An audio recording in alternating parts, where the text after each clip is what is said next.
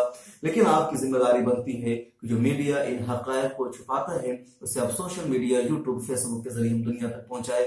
جو لوگ T V چینلوں کے ڈیبیٹ میں جاتے ہیں ان سے بھی ہماری گزارش ہوگی کہ آپ عشرت جہاں کی بات چیت ضرور وہاں نقل کیجیے، ضرور ان باتوں پر جواب مانگے۔ ایک اور بات جو آج عشرت جہاں نے ابو طالب رحمانی کے سوال کے جواب دیتے ہوئے کہا کہ عشرت جہاں الزام لگاتی ہے کہ ہمیں ہمارے مسائل کو مسلمانوں نے حل نہیں کیا، علماء نے حل نہیں کیا، مسلم پرسنل لا بورڈ نے حل نہیں کیا۔ عموماً یہ کہا جاتا ہے کہ مسلم پرسنل لا بورڈ نے ان خواتین کے مسائل کو حل نہیں کیا، اس وجہ سے یہ خواتین سپریم کورٹ گئی۔ لیکن آج عشرت جہاں کیا کہہ رہی تھی آپ خود سنیے۔ کیا انہوں نے اپنی پیڑا لے کر کلکتے میں کسی ایک سدسیہ مولانا سے کبھی ملاقات کی ہے؟ وہ عشرت آپ جواب دینا چاہیے؟ میں کسی سے ملاقات نہیں کی، کیونکہ میں کسی کو نہیں جانتی تھی کہ کیا ہے، میں قانون بھی نہیں جانتی تھی۔ میں کسی سے ملاقات نہیں کی، کیونکہ میں کسی کو نہیں جانتی تھی کہ کیا ہے، میں قانون بھی نہیں جانتی تھی۔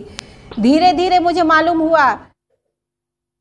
جب ایک خاتون کا مسئلہ پیش آئے گا، اسے طلاق ہوگی، یقینی طور پر اسے کسی دارالقضا میں جانا چاہیے، کسی عالم دین کے پاس جانا چاہیے۔ لیکن یہ گئی نہیں، سپریم کورٹ میں ڈائریکٹ پہنچتی ہے، پھر یہ الزام مسلم پرسنل لا بورڈ پر یا دارالقضا پر بے معنی اور لغو ہے۔ پورے ملک میں دارالقضا قائم ہے، پورے ہندوستان کے مدارس میں دارالفتہ کا نظام ہے، جگہ جگہ علماء موجود ہیں جن تمام مسائل کو سولو کر رہے ہیں۔ عشرت جہاں نے اپنی زبان خود بتا دیا کہ اس نے علماء سے رابطہ کیے بغیر سپریم کورٹ کا دروازہ کھٹکھٹایا تھا۔ جس طرح وہ سپریم کورٹ گئی تھی اسی طرح اسے پہلے کسی عالم دین یا کسی دارالقضا سے رجوع کرنا تھا۔ دارالقضا یہ نہیں جانتا ہے کہ آج کس کے یہاں طلاق ہوئی، ہاں آپ کے یہاں طلاق ہوئی تو آپ دارالقضا رجوع کیجیے۔ اگر وہاں آپ کے مسائل حل نہیں ہوتے ہیں پھر آپ کو شکایت کا، آپ کو سپریم کورٹ جانے کا حق ہے۔ ہندوستان میں مکمل اس کی اجازت ہے، ہندوستان کے آئین کے مطابق کہیں بھی جا کر آپ اپنے لیے انصاف تلاش کر سکتے ہیں۔ لیکن ایک کمیونٹی ہونے کے، ایک مسلمان ہونے کی حیثیت سے آپ کا ایمانی اخلاقی ملی فریضہ ہے کہ آپ اپنے مسائل سب سے پہلے دارالقضا میں یا مسلم علماء کے درمیان حل کیجیے۔ اسلام آپ کے حقوق کا نگہبان ہے، آپ کے تحفظ کی ضمانت لیتا ہے۔ خبر در خبر میں آج اتنا ہی، پھر ہماری ملاقات ہوگی۔ شکریہ، خدا حافظ۔